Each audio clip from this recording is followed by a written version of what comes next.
College Algebra, Module 8, Topic 8.2, Part 2, Radical Equations and Power Functions. Well, in the previous video we learned how to graph power functions and radical functions. So now we're going to learn how to solve an equation with rational exponents, which in turns means solving an equation with radicals. To solve an equation with rational exponents or radicals, you may either work it out algebraically or use a graphing calculator.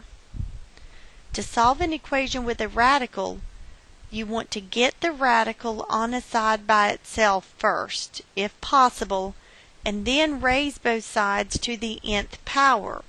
Meaning, if it's a square root on both sides, you square both sides. If it's a fourth root, then you fourth both sides. Then you're going to solve the resulting equation, and be sure to check your solutions because sometimes they may work and sometimes they may not. So for this example, x to the 1/2 power equals 7. Well, if you think about the x to the 1/2 being the square root of x, then the way we get rid of a square root is we square both sides. Okay, so we're going to square both sides. Well, when we do, we get the square root of x squared is equal to 7 squared. Well, the square root of x squared is just x. It's sort of like the square and the square root cancel. And then we get 7 squared is 49, which means the square root of 49 is 7, or 49 to the 1/2 power is 7. Now, if we wanted to do this one on our calculator, remember to solve an equation on our calculator, we go into y equal, we enter the left side as y1, so we get x to the power of, in parentheses, the 1/2 power. And then as y2 is the right side of the equation, which would be 7. When we graph that, there's our power function. There's 7. Notice we're not even close yet, so what we need to do is change our window size. So because we know that we want it over further to the right, let's go in and change our x max to 50. So when we graph that, there's our power function. There's 7. See, it barely intersects right there at the end, but we can go second trace, which is calculate, number 5 where they intersect, enter, enter, enter, and we get x is 49. Example 2. Solve the equation 4 times x to the 1/3 minus 2 equals 0. Well, it's my preference to solve these in radical form, so I'm going to go ahead and change x to the 1/3 to the 3rd root of x. Then we want to get the 3rd root of x on a side by itself. So the first thing we can do is divide both sides by 4. Well, when we do that, we get the 3rd root of x minus 2 equals 0. Then we're going to add 2 to both sides, so we get the 3rd root of x is equal to 2. Now, the way we solve a 3rd root of x equation is we raise both sides to the 3rd power. Well, the 3rd root of x to the 3rd is just x. 2 to the 3rd means 2 times 2 times 2, which is 8. Let's check it. If we plug in 8, 8 to the 1/3 is 2, so we get 4 times 2 minus 2, which is 4 times 0, which is 0, which is what it's supposed to be. Let's say we did this one strictly on our calculator. We're going to enter the left side as y1, 4 parentheses, x to the power of 1 divided by 3, minus 2, and then close that parenthesis. y2 is just 0. I'm going to go back to zoom 6 because I was in that big window. Notice there's our power equation. 0 is just the x-axis. You didn't see that one come in. Second trace, number 5, enter, enter, enter, and we get that they intersect at 8, 0. Let's do another one. The square root of 5x minus 6 equals x. Notice we do have just the square root on a side by itself, so to get rid of the square root, we are going to square both sides. So when we square the square root, we just get 5x minus 6, and then on the other side we get x squared. Well, notice this is quadratic because the highest power is 2. And the way we solve a quadratic is we set it equal to 0, which means we're going to subtract 5x from both sides, and we're going to add 6 to both sides. So we get x squared minus 5x plus 6 equals 0. And now's your choice. Do you want to solve it by factoring our quadratic formula or on your calculator? Well, because this one will factor, I'm going to go ahead and factor it. We've got x and x. Last two have to give us a positive 6, but add to give us a negative 5. So we are going to do x minus 2 and x minus 3. Now when we set each factor equal to 0, we're going to get x is equal to 2 and x is equal to 3. Remember, to solve quadratics, first step is set it equal to 0. Second step is factor. Third step is set each factor equal to 0. And the fourth step is solve. Now, if you would have rather done quadratic formula, that's negative b plus or minus the square root of b squared minus 4ac all over 2a, and for your problem, a was 1 because it was the number in front of the squared term, b was negative 5 because it was the number in front of the x term, and c was 6 because it was the number that did not have a variable. So we've got our solutions of 2 and 3. But now we need to check it. If we plug in x as 2, we get the square root of 5 times 2 minus 6, and we want to see if that equals 2. Well, 5 times 2 is 10. 10 minus 6 is 4, so we've got the square root of 4, which is equal to 2. So 2 checks. When we do 3, the square root of 5 times 3 minus 6, we want to see if that equals 3. So that gives us the square root of 15 minus 6, which is 9. The square root of 9 is 3. So in this case, both check. So our solutions would be 2 and 3. Now to do this one on our calculator, same thing. Left side is y1. So it's second square root 5x minus 6. y2 is just x. When we graph that, there's our square root of 5x minus 6. There's our y equals x line coming through. Notice it's a little bit hard to tell that that graph actually intersects the line in two different places. Now we could zoom in. We could do zoom. Have you ever used zoom box? Zoom box means you take your first corner of your graph that you want to do, which I'm going to do 0, 0 right here, and press enter. Notice when we start moving over and up, it makes a box. Okay? Then when we press enter, it zooms in everything that's inside the box. So there's our first one. Still, it's pretty hard to tell, but they do intersect in two places. So if we went second trace, number 5, enter, enter, enter, that's the one up here, x is equal to 3. Then if we did it again, second trace, number 5, enter, enter. Remember on the guess, I'm going to go down here on this bottom side, press enter, and there's x is 2. So that's why I like the algebraic method, because I know what I'm looking for, then use the calculator to go back and double check that we haven't made an error. Okay, let's do another one. The square root of x plus 2 plus 3 equals x. Well, first step is get just the square root on the side by itself. So the first thing we're going to do is subtract 3, and we get the square root of x plus 2 equals x minus 3. Well, the way we get rid of a square root is we square both sides. So we're going to square the left side and we're going to square the right side. Again, when you square a square root, you just get the radicand, so we get x plus 2. Now, here's the tricky part. X minus 3 squared is not x squared minus 3 squared. X minus 3 squared means x minus 3 times itself.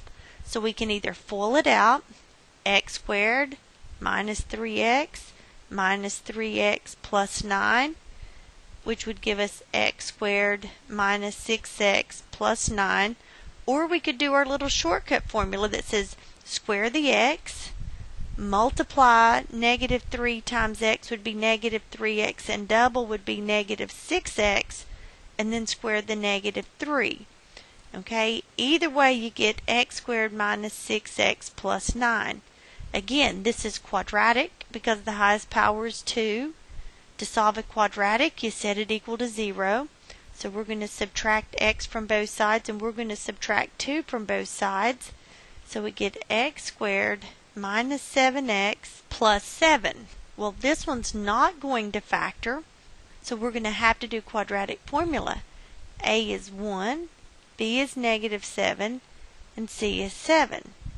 So we would get negative b, which is negative of negative 7, plus or minus the square root of b squared, which is negative 7 squared, minus 4 times a times c, which would be 4 times 1 times 7, divided by 2 times 1.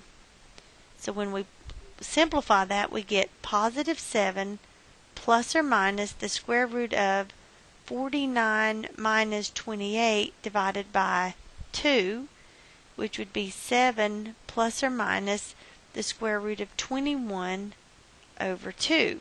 Okay? Now, on your homework, it's either going to say leave your answer in simplified radical form or write your answer as a decimal. Well, let's check this.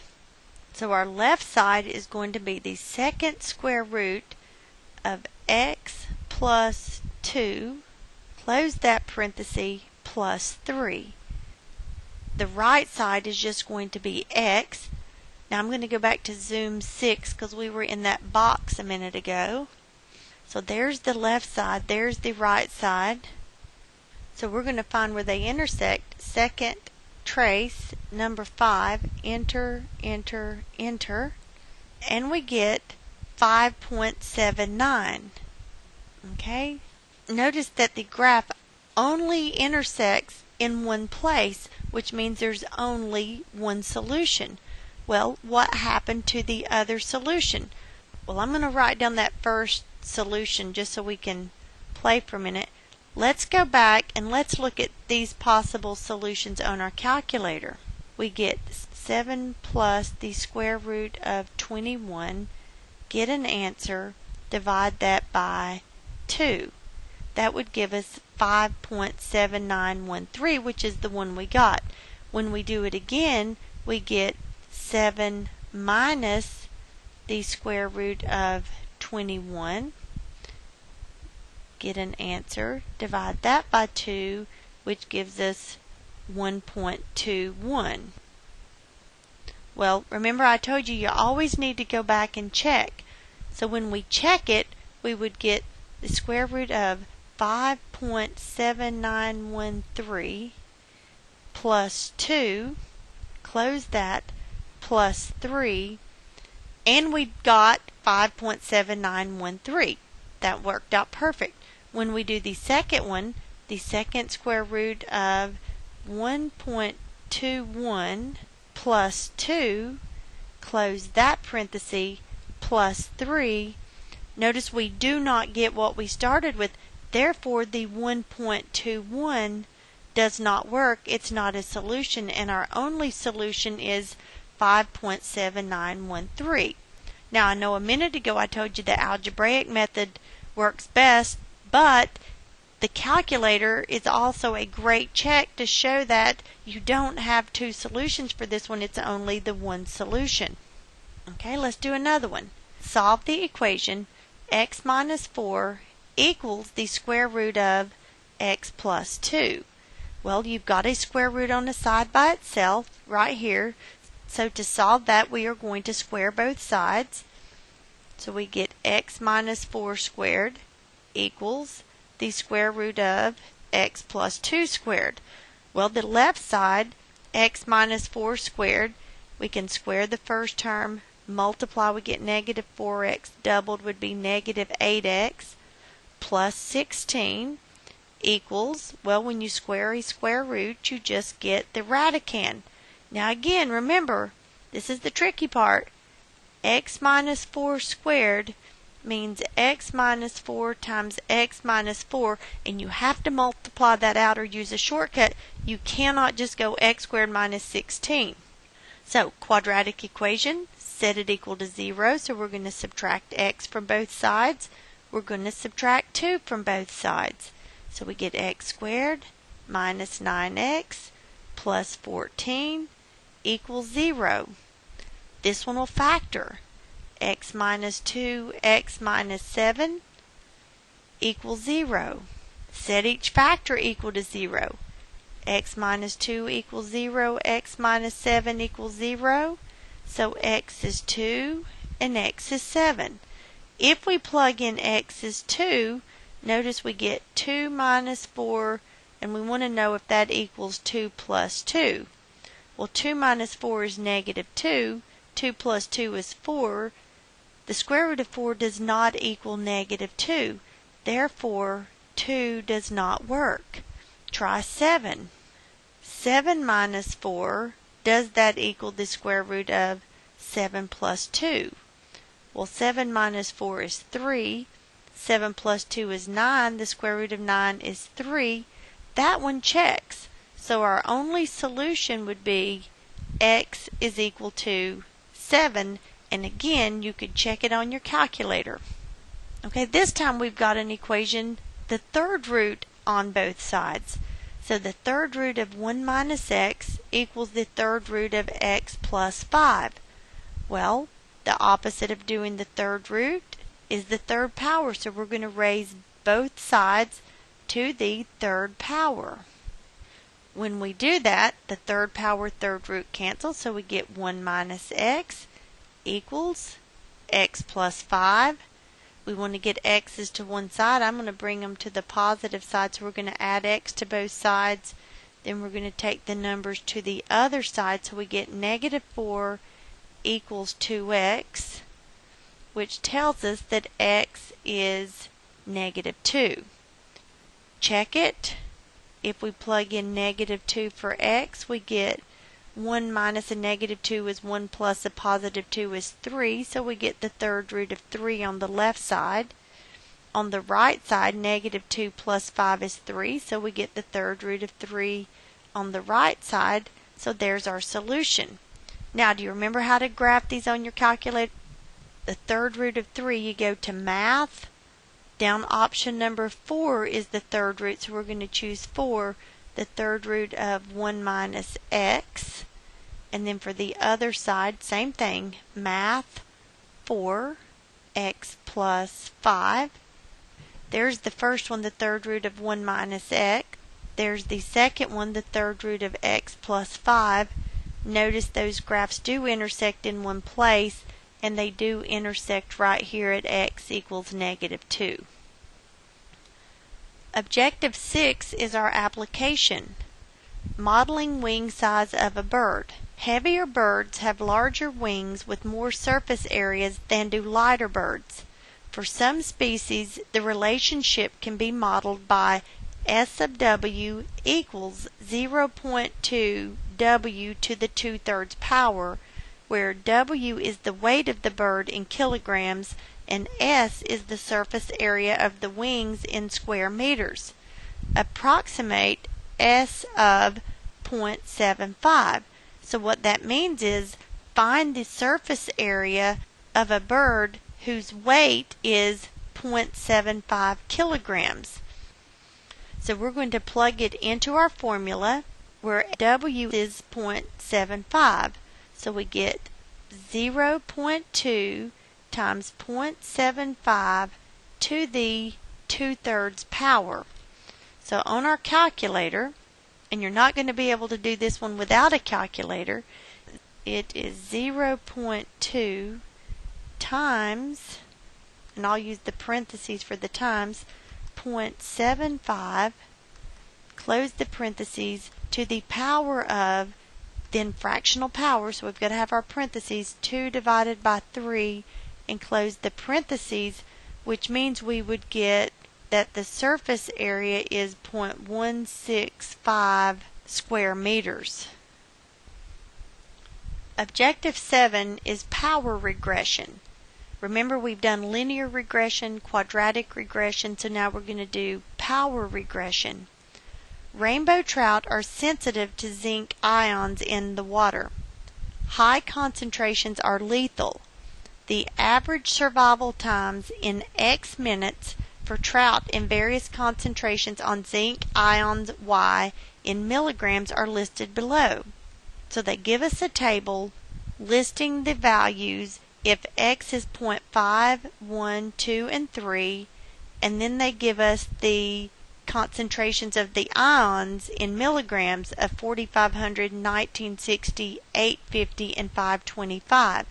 These data can be modeled by the power function f of x equals ax to the b power, and we want to find a and b. So we are going to start out by entering these in our stat, just like we've always done. Stat, number 1 is edit. Now L1, those are our x values, 0.5, 1, 2, and 3. Then we're going to go over to L2, those are our y values, 4,500, 1,960, 850, and 525. This time we're going to go to stat, we're going to go to calculate, and we're going to go all the way down until we get to number A, which is power regression. When we press enter to choose it and then enter to calculate it, now notice our calculator shows us y equals ax to the b. So for our problem, A is going to be 1,958.4 and B is going to be negative 1.200. So our function, had they asked us, would be 1,958.4 times x to the negative 1.2 power. Now they say sketch the graph. Well, we could go to y equals and type it in. 1,958.4 times x to the power of negative 1.2. And then when we press graph, nothing happens.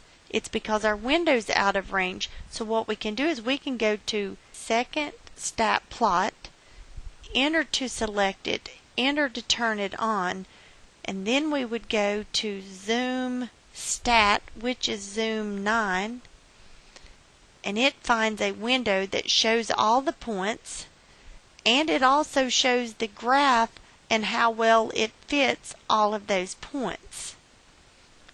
So to graph that, we really wouldn't even have had to have had the calculator. We could have said that is 0.5, that's 1, that's 2, that's 3.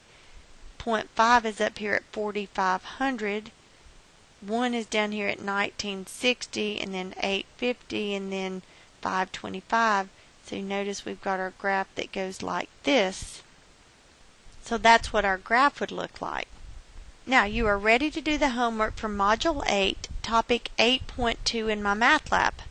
Once you have scored at least a 90% on both of these homework sets, you will be ready to take the Module 8 quiz. Remember, you must have notes from all 3 of these sections in order to take the quiz. If you have any questions, let us know.